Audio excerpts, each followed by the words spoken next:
Sudah 2 bulan publik diharu-birukan dengan kasus Verdi Sambo. Perhatian publik pada kasus itu sangat luar biasa. Langkah tegas Kapolri yang awalnya dipandang ragu-ragu justru patut diapresiasi karena tidak hanya menetapkan Jenderal Bintang 2 sebagai tersangka, namun juga memecat banyak anggota kepolisian. Tak hanya itu, hampir 100 anggota polisi diperiksa karena dugaan menghalang-halangi proses penyidikan. Akankah kasus pembunuhan Brigadir Yosua akan jadi momentum untuk evaluasi dan Polri berbenah diri? Inilah satu meja The Forum spesial ulang tahun Kompas TV ke-11, Siasat Kapolri Perbaiki Citra. Saya telah bersama dengan Kapolri Jenderal Listio Sigit Prabowo. Pak Kapolri, selamat malam. Selamat malam Mas Budiman. Terima kasih. Udah agak cerah kelihatannya ya. Selalu cerah, Pak. Selalu cerah ya. Udah agak lega, semuanya sudah lebih tertata, lebih teratur ya Pak. Iya. Alhamdulillah, puji Tuhan. Puji Tuhan. Tapi pertanyaan saya Pak, banyak orang bertanya-tanya Pak Kapolri, kenapa sih tragedi Duren 3 dengan Pak Sambo ini bisa terjadi?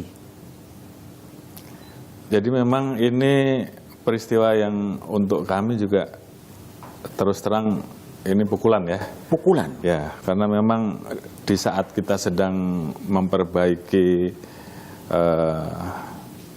citra institusi, karena memang dari awal pada saat kita masuk kan kita juga memulai dari mendengarkan aspirasi masyarakat tentang harapan masyarakat tentang Polri. Kita akan start dari situ dan itu kan kita sampaikan pada saat awal kita melakukan kegiatan fit and proper test di DPR dan saat itu kita berdasarkan hasil survei awal kita di angka 74 sehingga 74%. Ya 74% sehingga kemudian dengan melaksanakan berbagai program transformasi menuju Polri yang presisi pada saat itu, kemudian bagaimana kita mencoba mendengar dan kemudian apa yang menjadi aspirasi masyarakat, kemudian juga kita sesuaikan, melaksanakan program-program untuk mengawal kebijakan pemerintah utamanya, dan kemudian hal-hal yang memang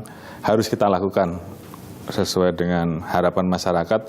Saat itu kan angka kita sempat naik menjadi 76%, artinya itu pekerjaan yang sangat berat dan ini dilakukan oleh kita semua dari atas sampai bawah ini bareng-bareng. Makanya begitu ada peristiwa Sambo ini memang dampaknya luar biasa. Angka kita tiba-tiba turun di angka berapa? Sekitar 54, sekian ya dari Mas Burhan. Dan tentunya ini pukulan buat kita tentunya. Jadi inilah yang kemudian tentunya menjadi tekad kita untuk betul-betul bisa menuntaskan. Memang awalnya agak sulit Pak Budiman karena memang di awal-awal Saudara FS ini kan menceritakan peristiwa skenario yang terjadi di Duren 3 itu kan peristiwa tembak-menembak. Oke. Ya, dan itu disampaikan ke banyak orang. Termasuk saya. Termasuk Pak Kapolri diceritain skenario pertama. Ya, sehingga pada saat itu saya tanyakan kepada yang bersangkutan, kamu jujur kamu terlibat atau tidak? Oke. Saya tanyakan, 2 kali saya tanyakan, saya sampaikan karena saya akan proses ini sesuai dengan fakta. Jadi kalau kira-kira peristiwanya tidak seperti itu, ceritakan. Tapi kalau memang seperti itu, nanti akan kita lihat pembuktiannya sesuai dengan fakta. Memang kemudian banyak muncul informasi-informasi kejanggalan ya, apalagi pada saat kemudian meledak dari keluarga almarhum Joshua di Jambi karena waktu itu dilarang untuk dimakamkan secara kedinasan, dan itu kemudian semakin membesar sehingga kemudian kita putuskan saat itu untuk membentuk tim sus. Ya, tim sus itu kita libatkan para pejabat utama Polri yang memang langsung saya libatkan Wakapolri, Pak Irwasum, dan Kabar Eskrim dan Kabig, serta beberapa tim ya yang terlibat yang memiliki integritas. Saat awal kita minta untuk Sambo kita nonaktifkan pada saat itu. Kita nonaktifkan karena kami juga mendapatkan informasi-informasi bahwa ada kesulitan dari tim sus pada saat itu untuk bisa bekerja dengan baik. Kemudian saya dalami dan ternyata memang saya mendapatkan informasi bahwa ada upaya untuk menghalang-halangi, mengintimidasi, bahkan membuat cerita-cerita di luar yang dilakukan untuk memperkuat skenario yang bersangkutan ke banyak orang lah, kepada orang-orang yang dianggap memiliki pengaruh lah seperti itu. Sehingga kemudian kita putuskan untuk kita nonaktifkan. Kemudian kita lihat bahwa penyidik pun saat itu sempat takut. Sempat takut? Sempat takut, karena ada bahasa-bahasa bahwa mereka semua nanti akan berhadapan dengan yang bersangkutan. Sehingga dari situ kita putuskan 25 orang ya pada saat itu, termasuk yang bersangkutan, untuk kita mutasi demosi dan kita ganti dengan pejabat yang baru. Alhamdulillah begitu kita ganti saat itu proses mulai berjalan lancar, mulai terbuka. Kemudian kejanggalan-kejanggalan yang pada saat itu kita dapat itu mulai bisa terjawab. Utamanya memang saat itu kita mulai start dari masalah perkenaan ataupun temuan balistik di TKP yang berbeda dengan apa yang dia sampaikan. Dalam perjalanannya memang butuh waktu, Mas. Butuh waktu.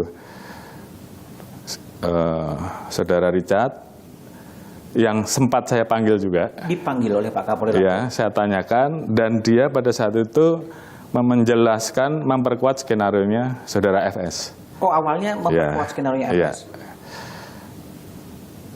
Pada saat itu, setelah kita copot beberapa orang, kita mutasi, kemudian kita tempatkan di tempat khusus 18 orang. Richard kemudian merubah keterangan. Saat itu Richard saya panggil lagi di hadapan tim sus ya. Dia menjelaskan bahwa dia mau merubah keterangannya karena pada saat itu yang bersangkutan dijanjikan oleh saudara FS bahwa kalau Richard mau membantu menjelaskan perannya sesuai dengan skenario awal yang terjadi tembak-menembak itu, dia akan dilindungi, kan begitu? Oleh FS? Oleh FS. Namun faktanya kan pada saat itu si Richard kita tetapkan sebagai tersangka. Sehingga kemudian dia sampaikan ke saya, Pak, saya tidak mau dipecat. Saya akan bicara jujur, kan begitu? Jadi ini memang melalui proses yang cukup panjang. Dari situ kemudian dia membuka awal bahwa saat itu dia melihat FS memegang senjata dan menyerahkan ke dia. Tapi berikutnya saya minta untuk didalami lagi. Yang bersangkutan kemudian menjadi lebih tenang. Kita serahkan kepada tim pada saat itu. Kemudian dia menulis tentang kronologisnya secara lebih lengkap. Nah, di situ kita kemudian mendapatkan gambaran bahwa peristiwa yang terjadi bukan tembak-menembak. Bukan tembak-menembak. Tapi lebih kepada Richard menembak yang didahului dengan adanya peristiwa di Saguling ya. Ada informasi dari Ibu PC kepada FS yang terus kemudian saat itu si Richard dipanggil, ditanya apakah yang bersangkutan siap untuk membantu. Karena saat itu FS menyampaikan bahwa saya ingin bunuh Richard, saya ingin bunuh Joshua. Ya, si Richard, saya siap, kalau kamu siap, kamu saya lindungi. Kira-kira begitulah. Ya. Sehingga kemudian dengan keyakinannya dia itulah dia tetap mempertahankan. Berubah pada saat kemudian Richard kemudian ditetapkan tersangka. Nah itu yang kemudian membuka tabir, yang lain kemudian mulai merubah keterangannya dan akhirnya kasus ini bisa terungkap. Ini juga tidak mudah karena memang di awal ada CCTV yang kita butuhkan. CCTV di tempat satpam. Yang waktu itu juga kemudian hilang. Ya. Akhirnya pada saat saya memimpin rapat pada saat itu dengan tim sus, saya interogasi dari Polres Jakarta Selatan, kemudian dari Propam. Di saat itu muncul pengakuan bahwa yang mengambil CCTV itu adalah saudara I, gitu kan, atas perintah dari saudara H dan saudara A. Dari situ mulai terbongkar, hingga waktu itu kita minta untuk didalami. Jadi memang butuh ini waktu tahap demi tahap ya Pak ya? Memasang atau menyambungkan pasal-pasalnya ini memang butuh waktu. Ya. Pak Kapolri, ada juga pertanyaan publik Pak. Sebetulnya Pak Kapolri termasuk dibohongin oleh Sambo juga Pak ya? Jadi memang saat itu saya sudah sempat bertanya seperti yang tadi saya sampaikan. Bahkan dia menyampaikan, dia bersumpah kan? Bersumpah di hadapan Pak Kapolri? Beberapa kali saya tanyakan, termasuk terakhir pada saat Richard sudah mulai berubah keterangannya, saya panggil, saya minta untuk dipanggil, sebelumnya dihubungi dengan telepon oleh anggota kita loudspeaker. Dia jelaskan bahwa dia masih tidak mau mengakui. Sampai datang di tempat saya tanya sekali lagi, dia masih bertahan bahwa memang begitu faktanya, kata dia. Sehingga kemudian dari keterangan-keterangan yang ada, dari persesuaian-persesuaian, akhirnya pada saat selesai dia dipatsuskan, pada saat itu dipatsuskan, 2 hari kemudian dia mengakui perbuatannya. Mengakui semuanya. Ya. Jadi memang bahasa dia namanya juga mencoba untuk bertahan. Gitu. Mencoba bertahan. Jadi nutupin ya, gitu ya.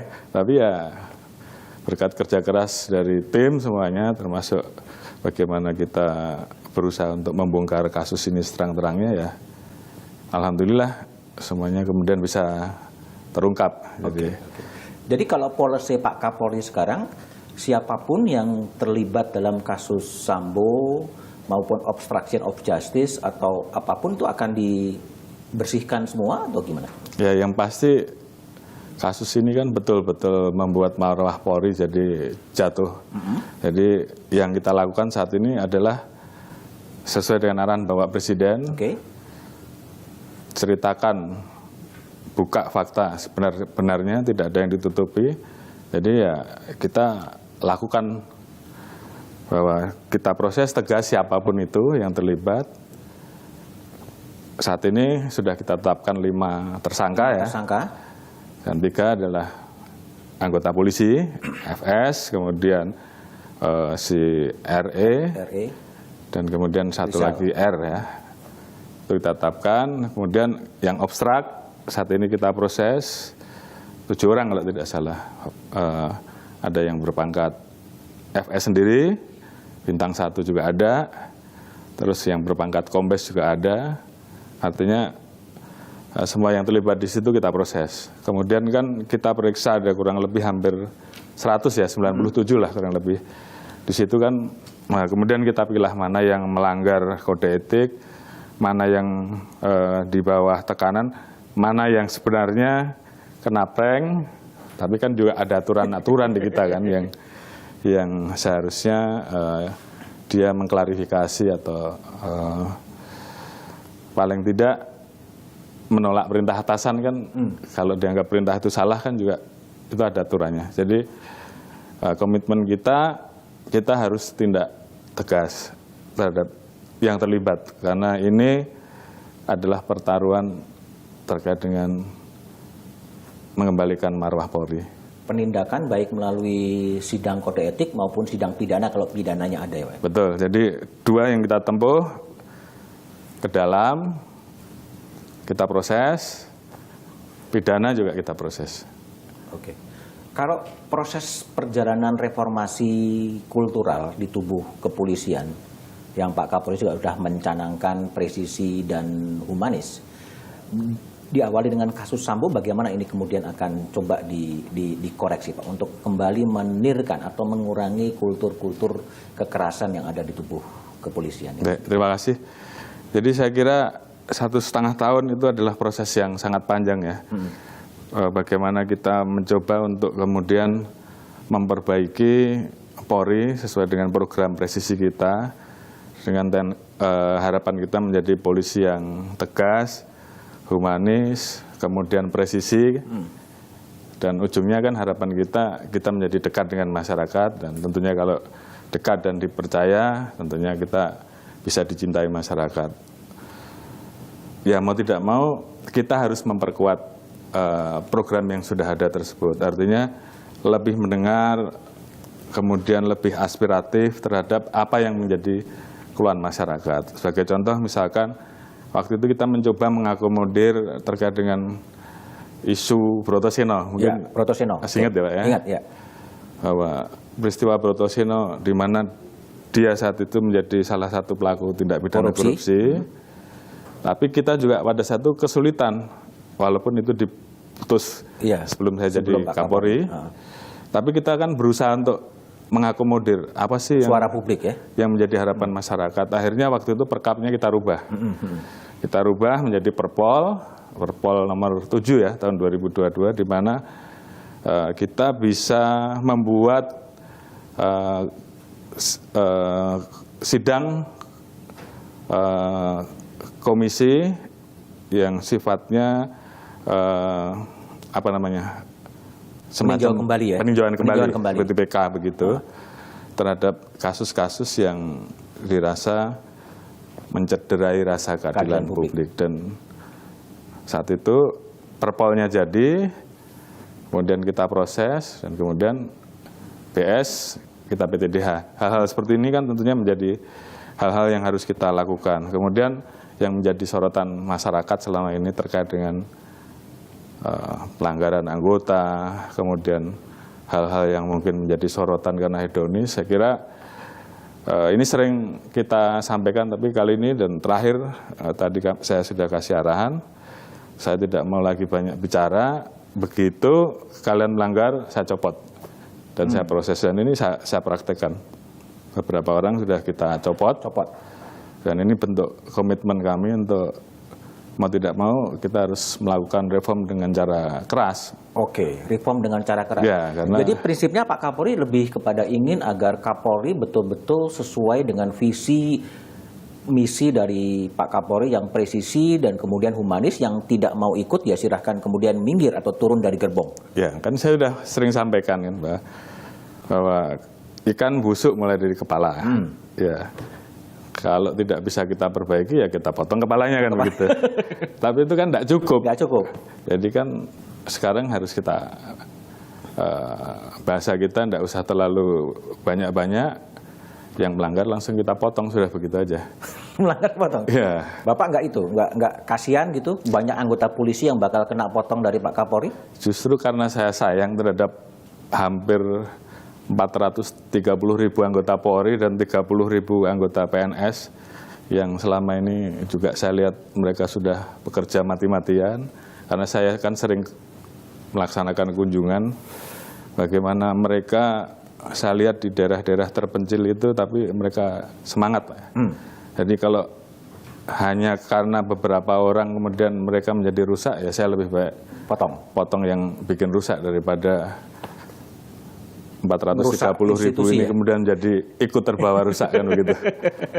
Sikapnya menjadi lebih tegas, lebih keras, siapapun yang nggak mau ikut ya minggir aja. Ya pilihannya tinggal mau ikut gerbong atau tidak. Kalau nggak mau ikut gerbong ya keluar kan gitu. Kan gitu aja. Ya. Pak Kapolri, ini juga pertanyaan publik Pak yang sering muncul ketika Sambo itu membuat cerita karangan, itu juga melibatkan Fahmi Alamsyah yang disebut-sebut dengan penasehat dari Kapolri. Itu gimana sih Pak duduk soalnya? Baik, jadi memang betul Fahmi Alamsyah itu penasehat ahli Kapolri, tapi memang ya mungkin dalam kesehariannya saya tidak pernah bertemu. Sehari-harinya dia lebih banyak dengan saudara FS. Sehingga ini juga yang kemudian membuat suasana di publik dan juga suasana di internal juga menjadi terganggu karena peran FS ini yang berkeliling kemana-mana.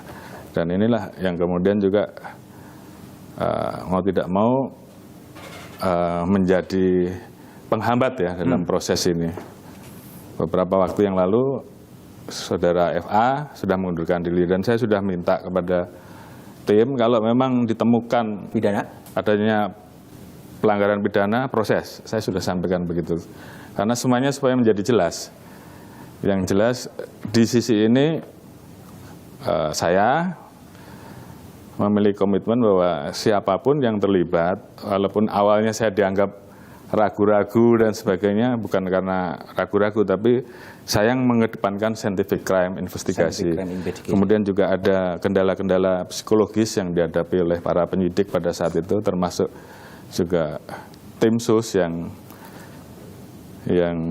sebenarnya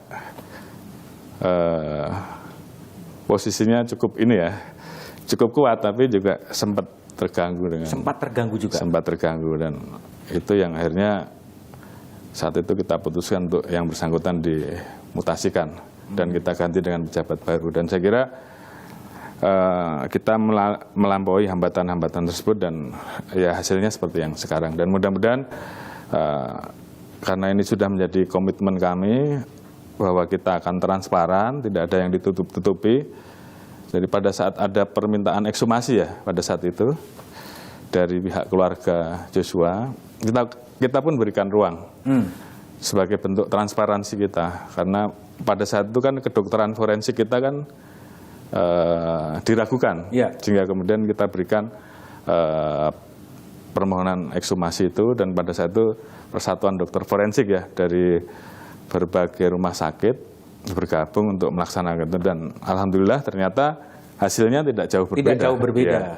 Karena waktu itu kan yang dimunculkan ada penyiksaan selain luka tembak, tapi ternyata sama dan bisa dijelaskan bahwa ada tambahan luka itu karena kaitannya dengan pemasangan atau formalin dan sebagainya. Artinya hal itu juga yang kita lakukan sebagai bentuk transparansi, termasuk juga dari awal saya minta tim sus untuk melibatkan Kompolnas, Komnas HAM, dan juga mungkin teman-teman dari mitra kami dari DPR dan masyarakat juga ikut mengawasi.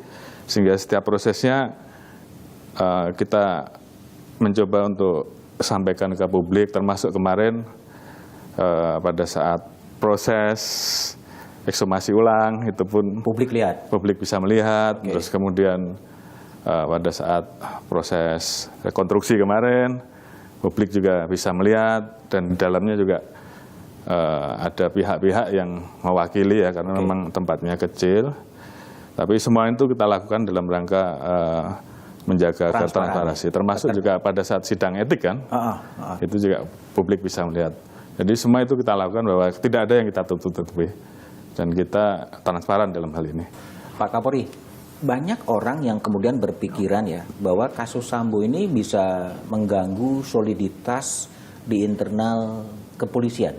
Nah, sejauh mana Pak Kapolri take lead gitu, memimpin bahwa Polri ini kemudian siap, solid untuk kemudian memulihkan kepercayaan publik yang cenderung turun dan kemudian akan naik lagi? Menurut saya memang ada yang berasumsi seperti itu, apalagi di saat-saat awal ya.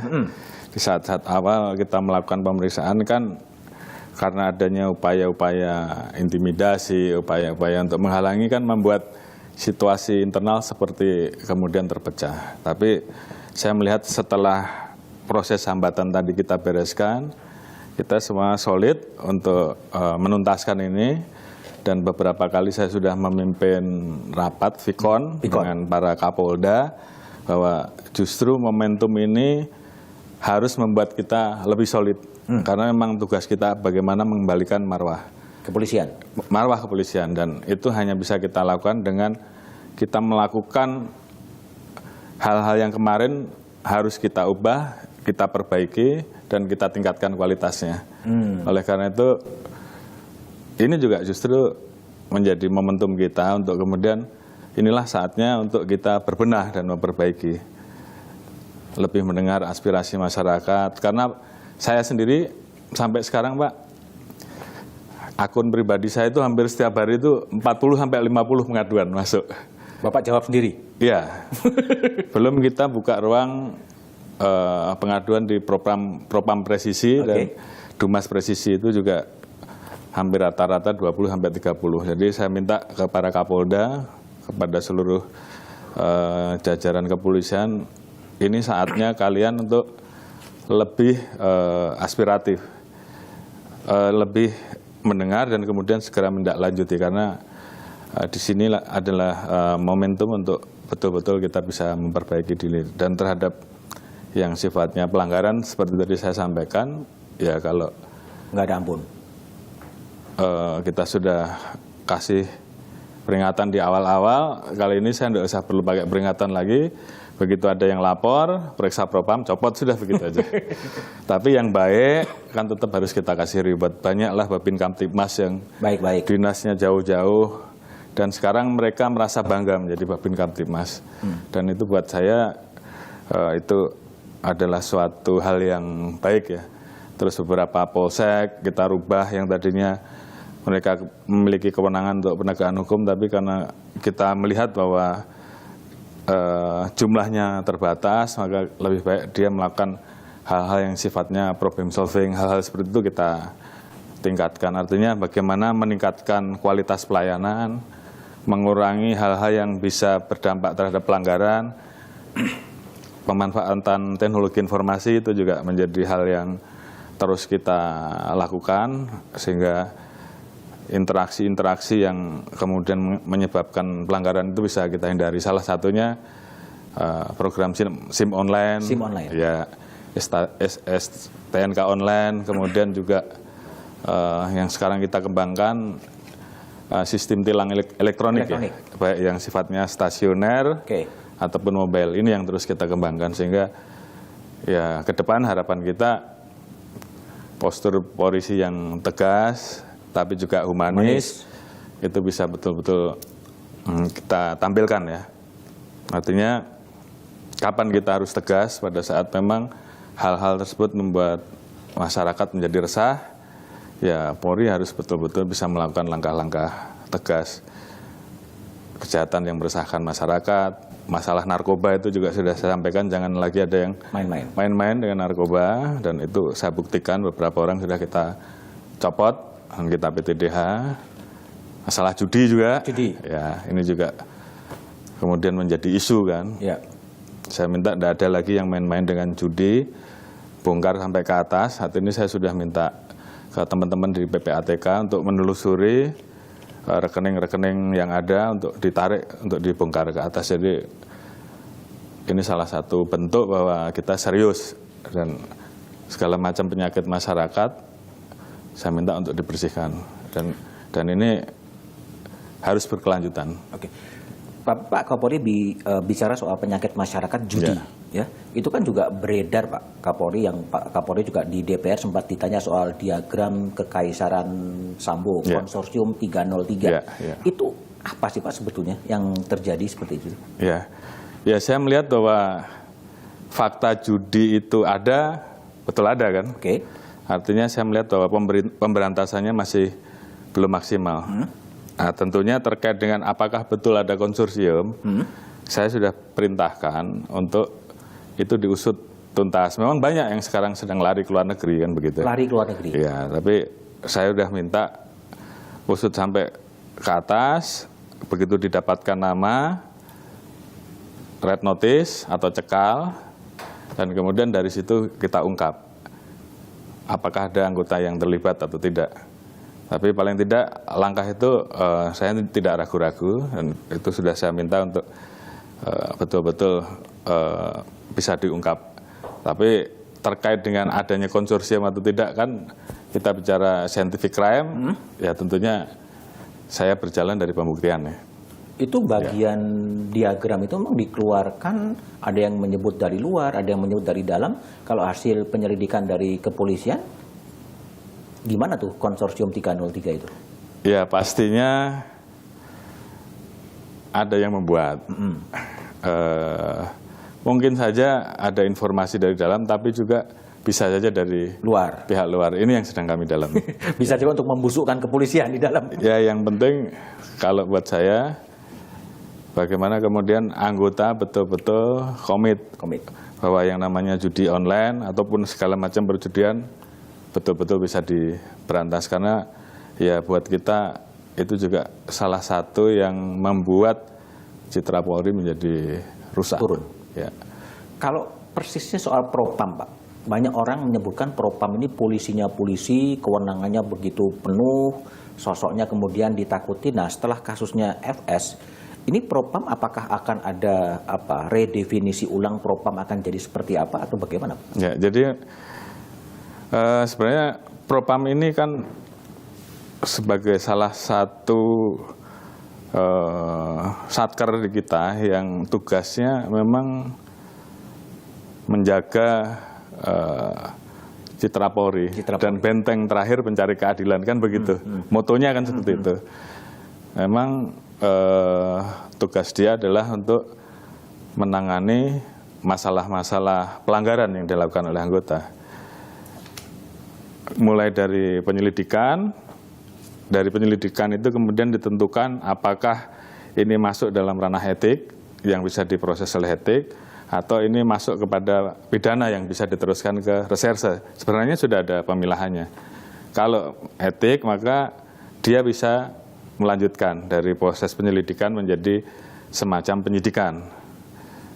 Kemudian terkait dengan proses sidangnya, sebenarnya itu melibatkan satker-satker lain. Jadi tidak propam berdiri sendiri, sehingga hasil keputusan dari sidang komisinya sebenarnya adalah keputusan sidang yang di dalamnya berisi perangkat-perangkat yang tidak hanya propam saja. Masalahnya kalau kemudian fungsi propam dikecilkan, propam yang seperti ini aja masih banyak pelanggaran, apalagi kalau kemudian dikurangi kekuatannya. Kalau saya pengennya malah dibesarkan lagi, kan seperti itu. Tapi sebenarnya lebih kepada siapa yang menjadi sosok yang mengawaki.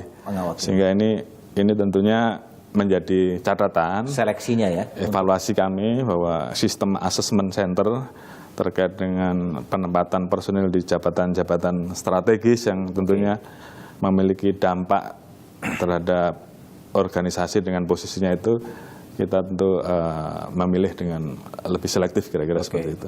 Kalau itu Pak, soal propam, kalau ada juga masukan soal pengawasan Pak, pengawasan terhadap proses penyelidikan atau penyidikan, ya seperti dalam kasus Sambo kan kemudian dia dengan kewenangannya bisa memanipulasi meskipun kemudian terungkap. Ini yang mengawasi proses penyelidikan atau penyidikan agar sesuai dengan realnya, itu gimana Pak? Ini di dalam keseharian atau? Dalam keseharian.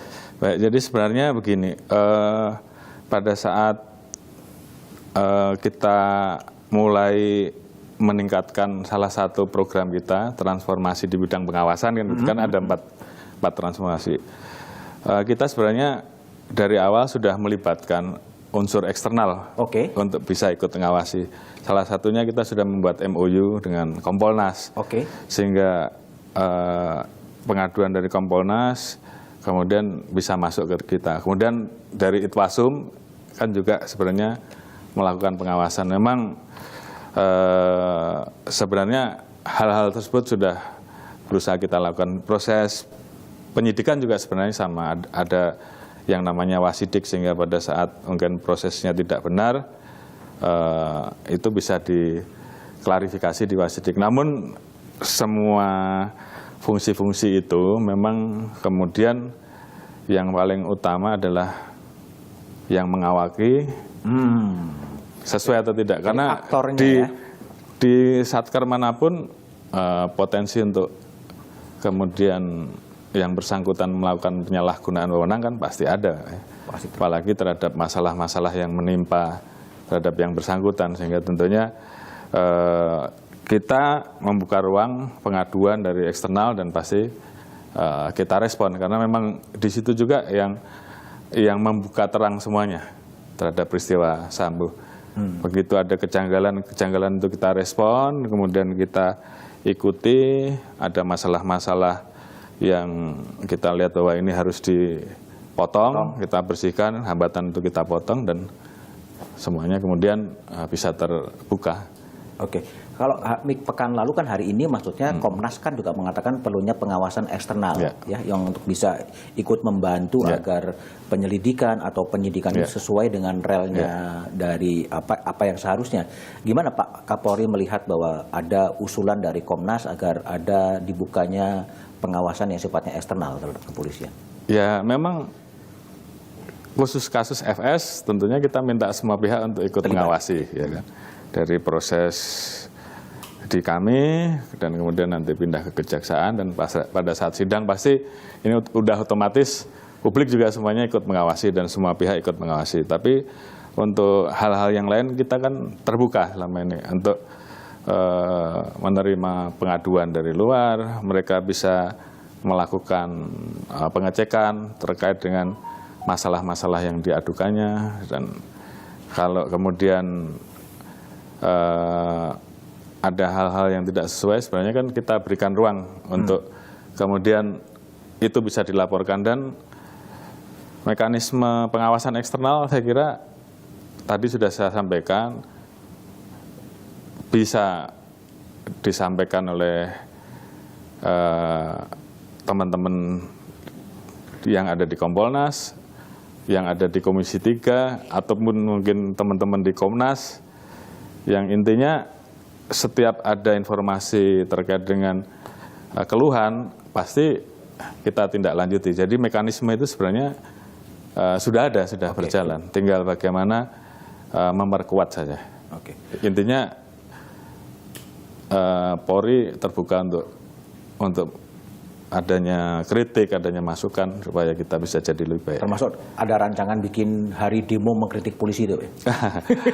Jadi kita juga mencoba untuk mengubah mindset lah ya.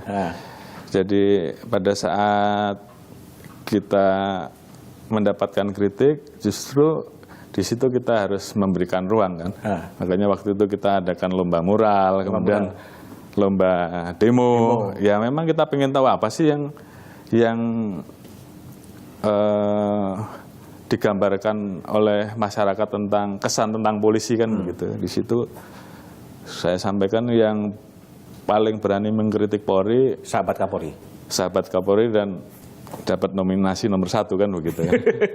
Ya. Tapi gimana Pak jaminan itu sampai ke bawah Pak? Ya tentunya ini memang harus terus menerus ya, secara kontinu kita lakukan berulang-ulang, termasuk di sisi lain waktu itu kita mencoba untuk menyelenggarakan yang namanya Hugeng Award ya. Hugeng Award ya. Ya, kita juga pengen kan anggota-anggota kita yang memiliki integritas itu bisa kemudian terpilih.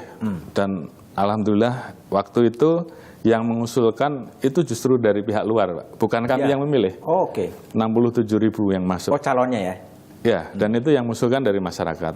Artinya buat kami ya itu menjadi hal yang menjadi energi positif lah, bahwa hope masyarakat terhadap kami ada, dan ini selalu saya sampaikan kepada anggota-anggota bahwa ini loh tingkat kepercayaan publik, ini loh hal-hal yang tidak disuka, ini hal-hal yang disuka oleh masyarakat. Kalau kita pengen baik ya yang nggak disuka ini dibersihkan, yang disuka ya harus ditingkatkan. Hal-hal itu selalu kita sampaikan di dalam rapat-rapat mingguan kita. Hugeng Award Pak, sebetulnya apa sih ketika Pak Kapolri menggelar Hugeng Award? Itu artinya memang harapannya adalah polisi-polisi itu menjadikan perilaku Hugeng, gaya Hugeng yang memang sangat sederhana itu menjadi panutan, atau pesan apa yang Bapak ingin sampaikan dengan memberikan penghargaan Hugeng Award kepada anggota kepolisian? Ya, paling tidak begini. Ada nilai-nilai dari Pak Hugeng yang bisa kita ambil, nilai kejujuran, nilai integritas beliau untuk mengabdi terhadap institusi, berani mengatakan tidak atau menolak sesuatu yang menurut beliau diyakini itu tidak benar. Hal-hal seperti itu kan harus terus kita jaga. Karena saya meyakini masih banyak anggota yang sangat baik yang selama ini mungkin tidak terlihat. Dengan kita bangkitkan hal-hal seperti itu, paling tidak muncul kehormatan. Itu menjadi suatu pride buat kita, karena saya sampaikan bahwa, dan ini juga disampaikan juga bahwa, dan itu selalu kita jadikan pedoman bahwa yang namanya polisi bukan hanya sekedar profesi, tapi itu adalah ruang kita untuk mengabdi kan, seperti itu. Dan saya selalu tekankan bahwa jadikan ini sebagai amal ibadah kalian. Artinya apa? Kalau itu menjadikan amal ibadah, tentunya semuanya dilakukan dengan ikhlas kan, begitu. Dengan sungguh-sungguh, karena ini ibadah kan, begitu. Jadi hal-hal itu memang harus terus kita lakukan. Yang jelas kita ingin memperbaiki Polri, ya tentunya dengan segala macam dinamika yang ada, tapi semangat anggota kita untuk membuat institusi Polri menjadi baik, itu saya lihat semangatnya masih luar biasa, dan itu harus terus kita dorong. Itu akan menjadi agenda tahunan dari Polri, memberikan penghargaan Hugeng Award kepada anggota-anggota kepolisian yang memang jujur, yang memang kredibel, yang memang bekerja keras? Ada usulan seperti itu, dan mungkin itu akan kita lanjutkan. Oke. Ya, termasuk ya kegiatan-kegiatan lain lah, pendekatan-pendekatan kultural dari sisi agama masing-masing ya. Seperti beberapa waktu yang lalu, khusus yang Muslim kita melaksanakan lomba MTQ. Ya, dan saat itu terpilih juga dengan yang Kristen, nanti ada Pesparawi, yang Hindu apa, hal-hal itu kita angkat supaya menjadi tertanam di dalam kehidupan dan sanubari anggota semua, dan kira-kira seperti itulah. Tapi juga ada masukan Pak, banyak anggota-anggota kepolisian di daerah dan keluarganya yang bergaya hidup hedonis, yang memamerkan kekayaan-kekayaannya di media sosial, yang kadang-kadang bagi publik seperti yang diungkapkan oleh Johan Budi ya di Komisi 3 DPR, agak menyakitkan, agak melukai perasaan publik. Bagaimana Pak Kapolri menanggapi keluhan-keluhan publik seperti itu? Sebenarnya terkait dengan gaya hidup yang biasa dalam tanda kutip terkesan hedonis, kita sudah membuat TR ya Pak, dari Propam sendiri juga sudah membuat TR untuk melarang, dan itu ada sanksinya. Jadi kalau ada masyarakat yang melapor pasti kita tindak lanjuti, dan beberapa orang juga sudah banyak kok yang kita proses ya terkait dengan laporan-laporan seperti itu. Cuman mungkin saya tidak publikasikan. Ya. Tapi mungkin ikut-ikutan budaya hedon, budaya narsis di media sosial Pak ya? Ya tentunya media sosial menjadi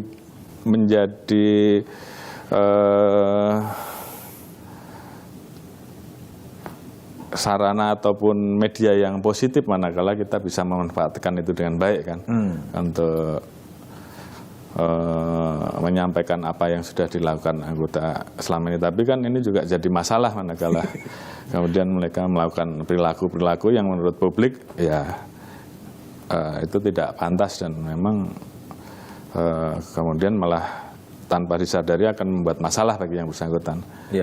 Tapi karena hal-hal seperti itu juga tidak mudah, maka kita sudah berikan sebenarnya sanksi di dalam TR itu, dan memang begitu ada laporan kita dalami, ya kita proses. Ya. Pak Kapolri, kelihatan belakangan banyak sekali anggota-anggota polisi yang karena kebijakan Bapak yang agak ke polisi-polisi yang nyeleneh kan, dari Kapolsek mana, Kapolsek langsung pecat. Itu polisi dari Pak Kapolri? Ya saya kira itu memang komitmen kita dari awal, dan saya kira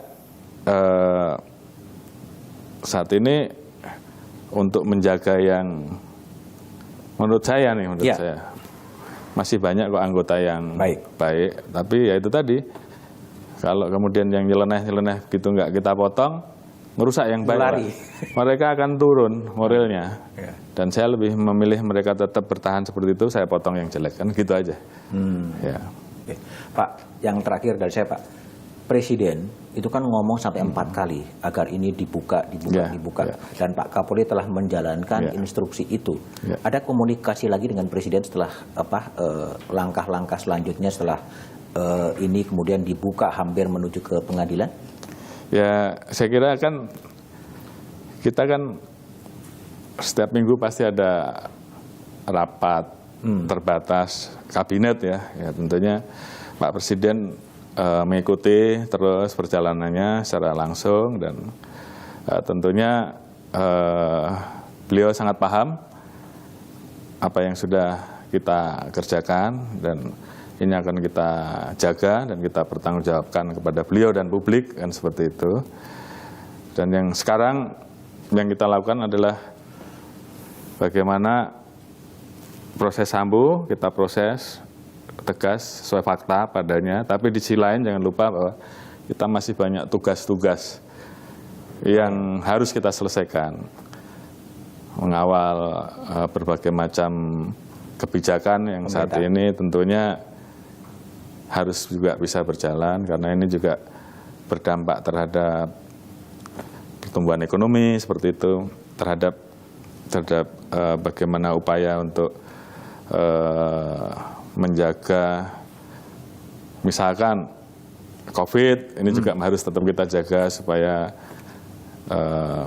tetap bisa kita kendalikan karena ya hampir 1,5 tahun waktu itu ya kita kerja keras bersama-sama dengan seluruh elemen masyarakat dan kita bisa menjadi negara nomor 5 di dunia untuk vaksinasi terbanyak hampir 400 berapa waktu itu 430 jutaan lebih lah dan ini kan menjadi bagian-bagian yang harus terus kita kerjakan ke depan apalagi ada isu terkait dengan kenaikan BBM bagaimana kita harus mengelola agar harga Kamtibmas tetap bisa terjaga dan juga melanjutkan program-program presisi kan begitu sehingga kita betul-betul bisa mewujudkan bagaimana menjadi Polri yang tegas, humanis kemudian bisa memenuhi rasa keadilan yang diharapkan oleh masyarakat dan tentunya bagaimana semakin hari anggota-anggota saya bisa semakin dekat dan dicintai masyarakat.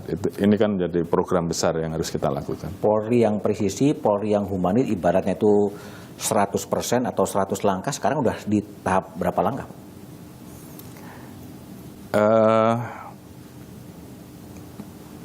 Karena kita juga tidak bisa menilai diri sendiri ya. Tapi kepuasan publik ya. Kita serahkan kepada teman-teman yang memiliki lembaga survei dari publik. Tapi yang jelas kita akan terus berbenah. Kalau berapa persennya saya nggak tahu. Baik. Pak Kapolri, pertanyaan saya 2 yang terakhir. Bagaimana sih Bapak memandang Kompas TV dalam menyampaikan berita-berita itu? Baik, jadi ini pas kebetulan hari ulang tahunnya Kompas TV ini. Jadi kita harus ngomong belak-belakan. Iya, belak-belakan.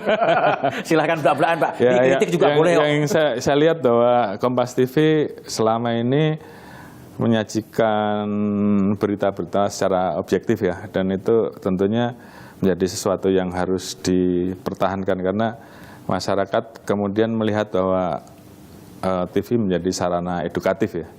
Sehingga tentunya peran Kompas TV untuk memberikan edukasi kepada masyarakat menjadi sangat penting, tetap menjaga independensi karena memang itu juga dibutuhkan pada saat ini. Jadi saya salut dengan kritiknya dong Pak. Kompas TV. Ya kritiknya ya karena saya melihat memang ada satu sisi yang kita harus independen kan gitu. Tapi di sisi lain kan pasti juga ada hal-hal yang mungkin karena untuk apa ya, untuk istilahnya apa namanya? Enak mengkritik. Pak Kapolri terlalu baik, nggak apa-apa ngobrol aja. Tapi ucapan ulang tahun Kompas TV aja Pak, yang ke-11 Pak. Ya, yang penting selamat untuk Kompas TV, tentunya di hari ulang tahun yang ke-11, Kompas TV semakin bisa menjadi lebih independen, lebih terpercaya, dan bagaimana menjaga agar Kompas TV betul-betul bisa menjadi media yang edukatif, yang penuh inspiratif, namun di satu sisi juga bisa menghibur masyarakat, dan yang utama adalah bagaimana Kompas TV betul-betul bisa menjadi media yang terpercaya dengan berita-beritanya. Baik, Pak Kapolri, makasih. Demikian wawancara saya dengan Kepala Polri Jenderal Listio Sigit Prabowo di satu meja spesial ulang tahun Kompas TV yang ke-11. Dukungan publik terhadap perbaikan kinerja